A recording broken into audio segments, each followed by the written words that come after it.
drive So in. you give advice. You tell people they quit. What do you think's the best piece of advice that you've gotten? As a comic or just in general? It could be as in general. Okay, so I will say, and this is probably me getting maybe a little bit more serious. Like I was told when I was like the first time I became a supervisor, my manager told me, says, "Look, you made your bones by doing work. Now you gonna make your bones by telling other people to do that work." What, do you work in a cemetery? Exactly. Yeah. Yeah, and then he just sort of tipped his very dusty cowboy hat and he went off into the fog. And I'm like, I don't know who that person is. Oh my God, that's fucking. I didn't know the guy who voiced the Coors commercials was your boss. Yeah, no, it was and I remember thinking that was like kind of obvious advice, but at the same time, I'm like, oh, that's. I mean, how's your relationship with your father, Mike? You know what? It's not bad. Okay. It's surprisingly, it's a pretty good relate. You saw my face and you're like, that comes from a bad father. No. I wasn't judging your father. I just figured your mother was doing the heavy lifting. Oh, I mean, for sure. I was a fat little boy. So do you feel like you get advice from your father? Like he imparts wisdom upon you? Oh, we would have a fireplace. And as a young boy, he would bring me, it would be 12, it'd be midnight, it'd be past my bedtime. He would be on his 12th Coors. Ooh, I like this. Okay. That Colorado Kool-Aid. That's right. And then he would sit me down. He's like, you got to do what you got to do sometimes. That's right. I like a little liquid wisdom at midnight. Wake up, son. Come here. I'm going to give you a platitude I just thought of. Never let him see you sweat. If you cry, you're no longer allowed at my Thanksgiving. You gotta go. Just tears in his eyes as he's telling you this. Sure.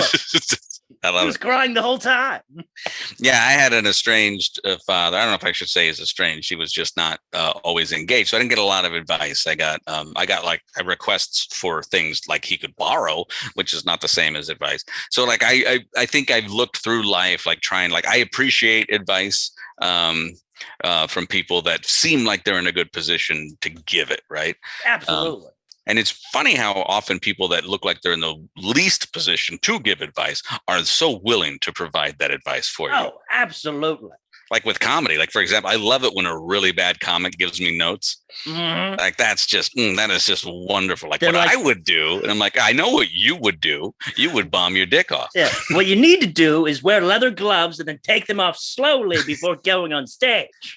Because nothing says pay attention to me like a slight little male striptease from someone who's clearly not a stripper. Ooh, reveal that third knuckle? Oh, how tantalizing. Let him just tease it out there. Is that a wedding ring? I can't tell. I don't know, but he's going to let those calluses breathe, and I'm excited. Now, I've been trying to gather a lot of advice. I've been listening to audiobooks, trying to get advice from them. I read George Carlin's book the other day, and he had a good one. It was dig deep, not wide. I think it was to focus on like, hey, you focus on doing one thing and do it really well. That's great. Yeah, sure. No, actually, that brings up a really good a piece of advice that I got. Like I learned in one of these sort of like, you go to these different work seminars that tell you how to do different things, and that's kind of the same vein, right? Like they said, basically emphasize strengths. Mm-hmm. Right. And like so a lot of times I think it's like, well, we got to make you more well-rounded. You're good at this. Well, now let's get you to be good at this. And instead it's like, no, be the best at this.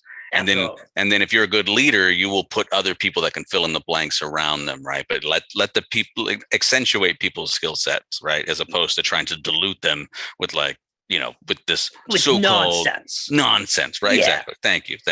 If you got you've got a guy who's great at building gazebos, he's the gazebo guy. Gazebo guy. Have him build the gazebo. Right. And you're not gonna be like, well, hey, could you also play saxophone in the gazebo once it's built? It's like, I've never played saxophone. It's like, well, that would be a really great thing if you could just do that. Like, no, you go get Tim Capello from the Lost Boys. He'll play saxophone once that gazebo is built. Absolutely. What? Hell yeah, what? Hell yeah. Can I get a hell yeah? What? Can I get a hell yeah? What? Hell yeah.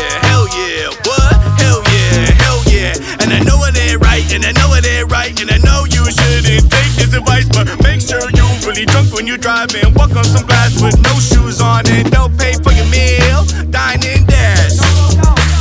You better not ask me for no advice, because I'm gonna tell you the wrong thing to do. So can I get a hell yeah? What?